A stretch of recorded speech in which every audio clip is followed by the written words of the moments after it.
বললেন, হায়, আমার ঘরে যদি সামান্য কিছুও থাকতো আপনাদের কাছ থেকে আমি দাম নিতাম না, কিন্তু আজ আমার হাড়ি একদম খালি।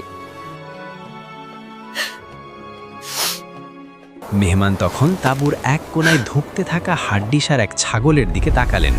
জিজ্ঞেস করলেন, ও কি দুধ দেয়?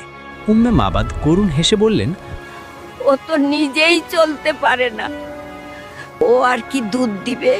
আগন্তুক বললেন, অনুমতি দিলে কি আমি একটু চেষ্টা করে দেখতে পারি? উম্মে মাবাদ সম্মতি দিলেন, যদিও তার কোনো আশা ছিল না। এরপর যা ঘটল তা কোনো জাদুর চেয়েও কম নয়।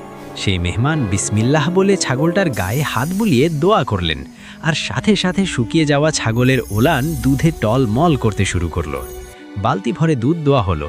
মেহমান নিজে না খেয়ে প্রথমে উম্মে মাবাদকে খাওয়ালেন, তারপর সঙ্গীদের, আর সবার শেষে তিনি খেলেন।